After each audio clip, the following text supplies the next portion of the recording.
Squirrels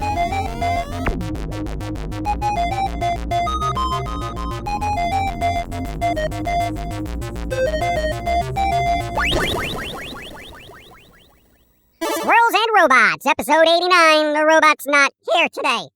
Anyway, another week, another podcast. We're almost at episode 100. Yeah, I mean, it's not bad for like a side project, you know? It's like we just started doing this and we're just like, oh, let's see what happens. And here we are. Yeah, I guess. But there's news. Finally, news. Tell me stories.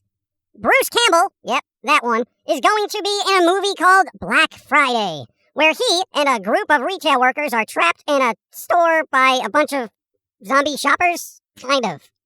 No, not more zombies.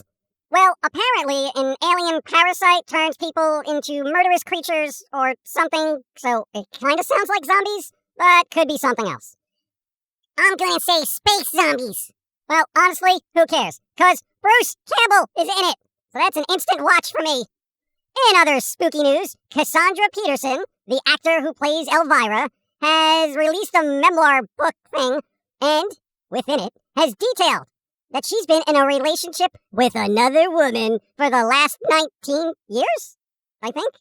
Damn it! Why are all the cute ones taken?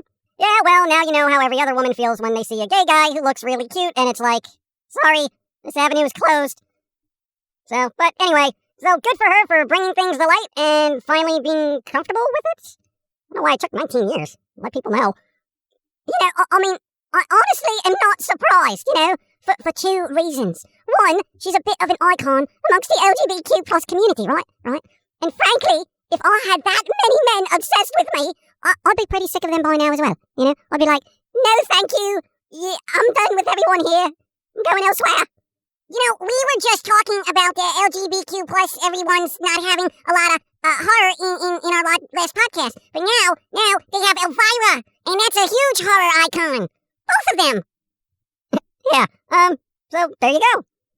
I mean, you think Elvira fans are going to be, like, miffed? About what? Well, you know, Elvira not being into the blokes. Oh, my God. It's Cassandra Peterson, not Elvira. Elvira is a character that she plays, okay? I'm sure the character will still be her usual double entendre-y self, right? Let's see. Apparently she had some reticence in the reveal, as she was supposedly worried about what people would think and whether people would be upset with her or whatever, which I kind of don't get in this day and age. Well, I think some men, right, might be like, oh, Elvira, you know, she was like my best girl and, you know, all that. Oh, God, but Elvira is a character. We seem to have a lot of issues with people mixing up the characters and the actors that play these characters these days. Are people's dumbers? Yes. But anyway, Cassandra Peterson released the memoir book thing, so for those interested, give it a read. I personally need an audiobook because I'm really pressed for time. Does the audiobook have pictures? Yes, mind pictures. Oh, those are the best kind. And to Cassandra Peterson, even though you probably won't hear this, yo, all the support. You've brought a lot of joy to a lot of people. And as long as you're happy, we wish you the best. Seriously. I can't imagine you stressing over what people think. So don't. Okay? Be you. And that goes for everybody out there.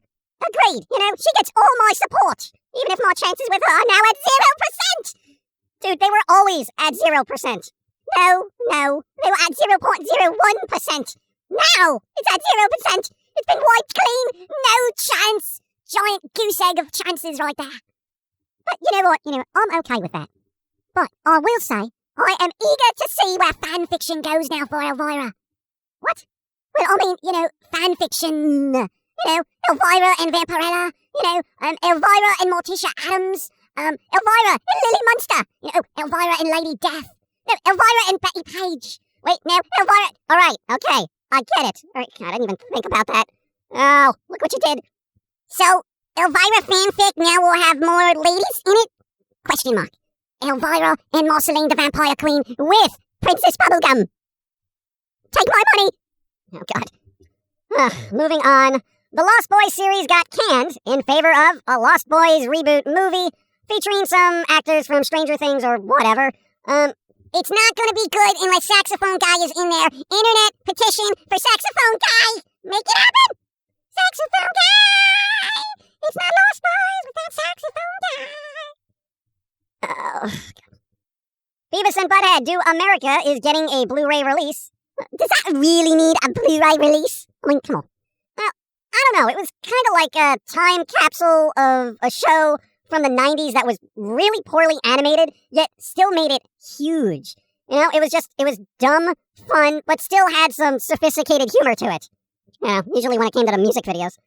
But, you know, it was like a weird time in cartoons where, you know, you could toss a dog into a dryer and people would find it hilarious. I missed a Joe cartoon, Blender in the Frog cartoons. I would play that for days.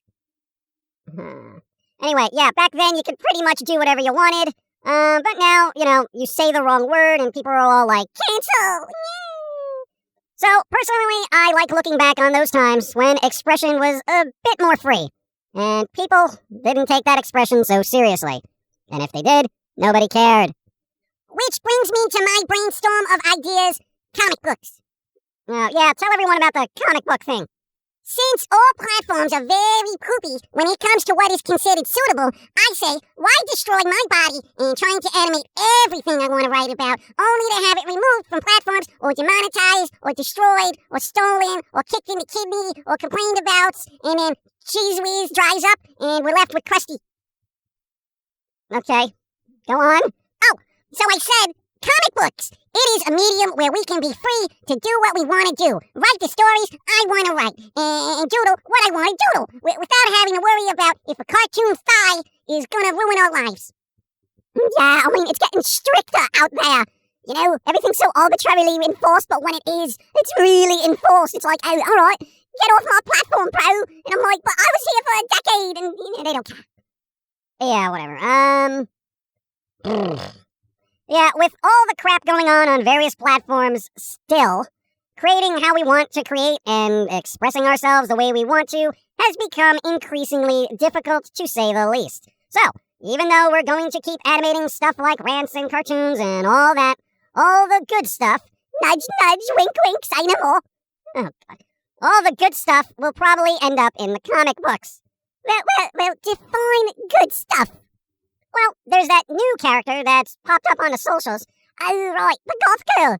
We have a lot of goth girls hanging around us, don't we? Yeah, it's kind of her thing. Anyway, that character was supposed to pop up in the original series of Neurotically Yours in, like, 2005 or so. But things got sidetracked and I became the voice of reason for the series. Because, you know, the power of Foamy compelled people. So, years went by and she ended up almost forgotten about until we unearthed the original character design during our 20th anniversary bin rummaging retrospective that we completely scrapped. But at least all that digging through the crates unearthed a ton of characters we frankly forgot about. Yeah, I mean, the Neurotically Yours series can be, like, very insular at times, you know? It's usually just you and J.i.M and, you know, maybe one or two other squirrels and, you know, that kind of thing. It's kind of claustrophobic, to be honest. Well, the thing about animation is, it's tedious. Like, every character on the screen is days of work for an episode, okay? In a comic, not so much. It's like, bam, they're there. You don't have to worry about animating everything, voice acting, sound editing, and all that crap. And yo, keep in mind, folks listening to this, with the exception of that one annoying character, J.i.M.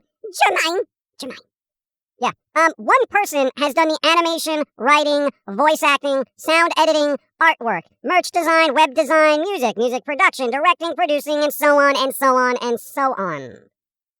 One person, okay? And in the 20 years they've been doing this, one person created around 30 books and comics, 33 albums and EPs, 13 DVDs, 500 and it's probably like 600 cartoons at this point, numerous shirt designs, over 550 streams on Twitch, created 10 puppets, 2 plush, and a goth girl in a pear tree. Exactly. One person, all self-published. We are not a company. We don't have staff. I just have to throw that out once in a while to let people know what the holdup is. You know, and he still packs up the merch orders himself. It's amazing. Yeah, well, Jermaine helps every once in a while with that, but not a lot. So, with that in mind, we're not going to really be able to tell all the stories we'd like to tell unless we offload some of those stories from the animation table to the comic book table. It's just logical efficiency at this point. Yeah, fair enough. So when's the first comic? Whenever you finish it, get back to work. Oh, right, that's my job. So, what can we show in the comics that we can't show in the cartoon? Jeez. Well, we can bring back that Mutie character everyone seems to like for some reason. I know the reason. We can just add more characters and flesh out the background info and all that stuff. I mean, there's no real limitations. Example? Well, alright, like, remember in the first series when Jermaine was, like, heavily into witchcraft and stuff like that? Yes, I do. Yeah. What happened to that? I don't know. Exactly. All right. But the real question, all right, I'll see. You can flesh out the witchcraft stories and all that. Right? But what about the Jiggly? Oh, God. It's always about the Jiggly, isn't it? Whatever. I mean, I don't know what goes on in a creator's brain at any given moment, so we'll see. But it'll be recommended for mature readers, just from the get-go. Oi, why don't we make, like, a really bizarre edited version? Like, if you're gonna do something really lewd in a comic, you make it just totally zany in an alternate version. Dude, we don't have time for that. Yeah, alright. But, whatever. With all that being said, we're out. Be safe. Stay smart. Even though I know it's really difficult to stay smart these days as everyone's trying to make you dumb. Also, support our comics whenever they come out, cause we would really like to get away from relying on certain platforms, Yeah, speaking of which, Newgrounds. We have stuff on there and keep rolling out all the old episodes in HD, but keep in mind, since the Tumblr exodus of lewd artists, Newgrounds has gotten a bit jiggly, if you know what I mean. But they do have filters if you don't want to see that, because frankly, I've seen enough of it, and I just want to see actual art and actual cartoons and not just loops of human bits bouncing up and down, So the filter is decent, use it. Well, I mean, who really wants to filter out that stuff, I mean, seriously. Yeah, well, I'm kind of more concerned about seeing quality work at this point. Why? Dude, I have seen enough. It's everywhere. It's lost its value due to overexposure. Like, I can't escape it. It's everywhere. Instagram, TikTok, it goes on and on. I cannot escape jiggly, and I don't care about it. It's overexposure. I can see that. It's like Star Wars, but with breasts. Yeah, I don't know what Elvira sees in those things.